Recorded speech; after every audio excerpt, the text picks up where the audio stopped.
जन समस्याओं को लेकर के अनवरत संघर्ष करने का काम करते हैं। दूसरा कारण ये है कि भारतीय जनता पार्टी की सरकार ने जो पिछले 10 सालों में जुल्म, अत्याचार और अन्याय किया, तानाशाही करी, उसके खिलाफ जनता हो गई थी।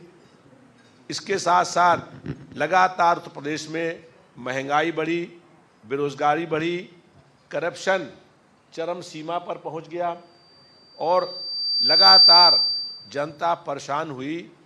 यहाँ तक कि जो महंगाई बढ़ी है, उस महंगाई बढ़ने में पूरा जिम्मेदार भाजपा की सरकार है।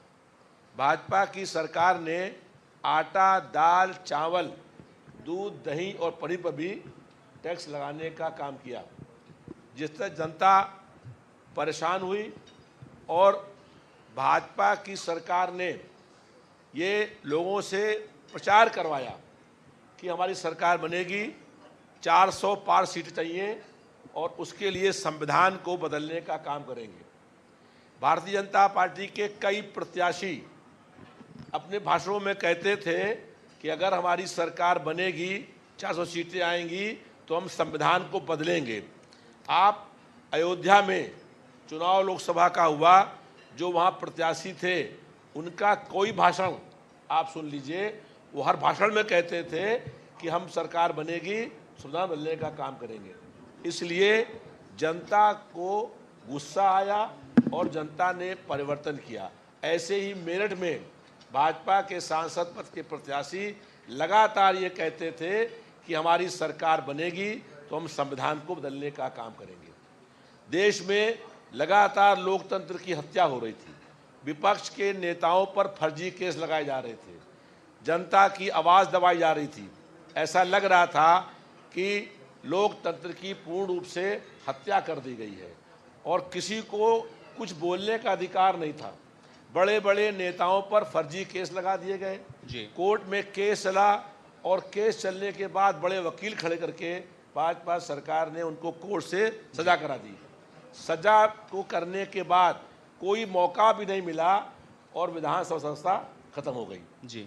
इस तरीके से जो जुल्म करने का काम किया, उसके खिलाफ जनता खड़ी हो गई। उसके खिलाफ जनता ने वोट दिया। ठीक है। यहाँ लखनऊ शहर के अंदर एक बहुत बड़ी बस्ती थी, आप नाम सुना होगा, अकबर नगर। अकबर नगर, जी। अकबर नगर में 6500 लोग रहते थे और 110 दुकानें थी।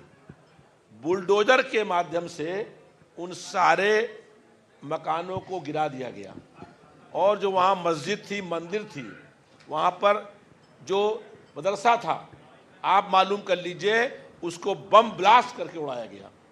और जो अभी बात कह रहे थे, वो मदरसे और मस्जिद को जब बम ब्लास्ट करके उड़ा दिया गया और अकबर नगर के अंदर जो लोग वहाँ रहते थे, उन बच्चों को, जो स्कूल थे, उस स्कूल को बम से उड़ा दिया गया।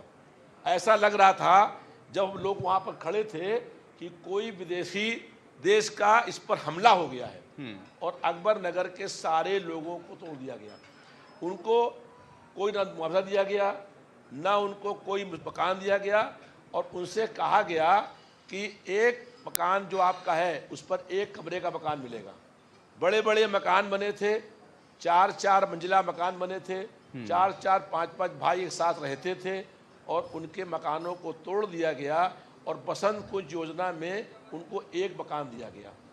और बहुत से लोग ऐसे हैं जो प्रधानमंत्री आवास योजना के मकान वहाँ दे रहे थे, जिनके पास पैसा नहीं है।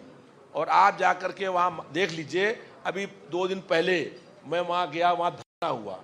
बसंत कुंज योजना के अंदर जो मकान मिले हैं प्रधानमंत्री योजना के अंतर्गत, उसकी जांच करा दी जाए तो सारा भ्रष्टाचार। ठीक है, 2-3 बड़ी बातें आपने कही मल्होत्रा जी, मैं इस चीज़ को थोड़ा और बेहतर तरीके से समझूंगा, लेकिन मौलाना खालिद रशीद फरंगी महली जी भी हमारे साथ। सर, जो बात अभी सर ने कही उसी से मैं थोड़ा सा और आगे बढ़ाते हुए और आपके एक स्टेटमेंट को कोट करते हुए, आपने कहा कि जो गंगा जमुनी तहजीब है उस देश की, वही इस देश का होल सोल है और लोकतंत्र सही मायने में तब है जब एक सच्चा हिंदू रहे और एक मुसलमान सच्चा मुसलमान रहे। वर्तमान अगर हम लोग देखें इस समय या मौजूदा राजनीति को हम लोग देखें, क्या उस तरफ जाते हो आपको दिख रहा है या डिस्ट्रैक्ट हो चुके हैं हम लोग? देखिए, आज के कॉन्क्लेव का इश्यू आपने हेल्थ से रिलेटेड रखा था, तो हम ये समझ रहे थे कि हेल्थ से रिलेटेड ही हेल्दी बातें होंगी, और जहाँ तक पॉलिटिक्स और सियासत का ताल्लुक़ है तो वो सियासी ही लोग वो बातें करेंगे। और हम लोग यही चाहते हैं कि जैसे आपने ख़ुद अभी फरमाया कि अपने सूबे में भी, अपने मुल्क में भी एक हेल्दी एटमॉस्फेयर डेवलप हो। और हेल्दी एटमॉस्फेयर से मुराद ये कि तमाम सेक्टर्स में हेल्दी एटमॉस्फेयर हो। मुसलमान जो है वो आज़ादी के साथ अपने मज़हब पर अमल करे, अपने त्योहारों को सेलिब्रेट करें। उसी तरीके से हमारे हिंदू भाइयों का जो अक़ीदा है वो अपने हिसाब से अपने फेस्टिवल्स को सेलिब्रेट करें। और आप सब जानते हैं कि अपने मुल्क की गंगे जमनी तहज़ीब की यही खूबसूरती रही है कि हमारे यहाँ ईद में भी बड़े पैमाने पर हमारे हिंदू भाई आते हैं, उसमें सियासी और गैर सियासी सभी लोग होते हैं। और उसी तरीके से हम लोग चाहे होली हो या दिवाली हो अपने हिंदू भाइयों को मुबारकबाद पेश करते हैं। अब कौन किस कंटेक्स्ट में क्या पॉलिटिक्स और क्या सियासत करना चाहता है, ये अहले जाने। बिल्कुल सर, आपने हेल्दी डिस्कशन की बात की, तो ऐसे कई फतवे भी हैं जो आपने जारी किए हैं। जैसे आतंकवाद के खिलाफ आपने फतवा जारी किया है, आपने कन्या भ्रूण हत्या रोकने के लिए फतवा जारी किया है, इसके अलावा लड़कियों की शिक्षा को बढ़ावा देने के लिए भी आपने फतवा जारी किया है। बात अगर स्वास्थ्य के क्षेत्र की जाए तो लड़कियों के लिए ही या फिर मदरसों में पढ़ने वाले जो बच्चे हैं, जो छोटे छोटे बच्चे हैं, उनके लिए अगर स्वास्थ्य के क्षेत्र में कोई विजन आपका फ्यूचर में है तो वो भी हम आपसे जानना चाहेंगे। देखिए, जब बात फतवे की आती है तो उसको इस तरीके से प्रोजेक्ट कर दिया गया है कि जैसे कोई बहुत ख़तरनाक और कोई बहुत भयानक हुक्म आने जा रहा हो, जबकि ऐसी बात नहीं है। जो भी फतवे में बात कही जाती है वो कुरान हदीस की रोशनी में कही जाती।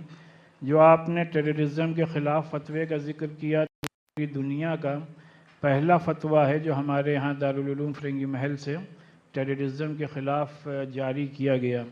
उसी तरीके से जो बच्चियों को व्हेन मदर्स आर प्रेग्नेंट उनको कत्ल कर दिया जाता है, तो वो भी मज़हब इस्लाम के नुक़्ते नज़र से एक बड़ा जुर्म है, बड़ा कत्ल है, उसके ख़िलाफ़ फतवा दिया गया।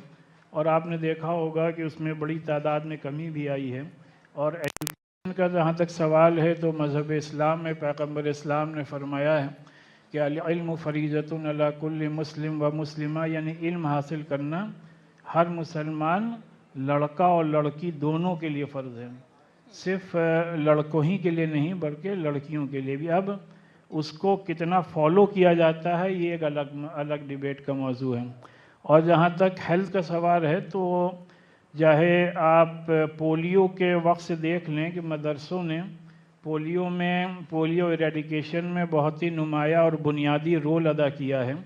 और हम लोगों ने अपने यहाँ दारुल उलूम फिरंगी महल से बाकायदा गवर्नमेंट हेल्थ डिपार्टमेंट के साथ भी, रोटरी और यूनिसेफ के साथ भी, न सिर्फ ये कि पूरे यूपी बल्कि पूरे मुल्क का हम लोगों ने इस सिलसिले में दौरा किया और हर जगह जा कर के लोगों को इस बात के लिए एजुकेट कराया कि अपने बच्चों को पोलियो ड्रॉप्स पिलाना क्यों लाजमी और ज़रूरी है। और उस ज़माने में मेरा ख़ुद बच्चा छोटा था तो उसको मैंने अपने हाथ से ख़ुद पोलियो ड्रॉप्स पिलाए, जिसका कि आप लोगों ने नेशनल लेवल पे बड़ा कवरेज किया और उससे भी बहुत हद तक जो मिसकंसेप्शंस थे वो दूर हुए।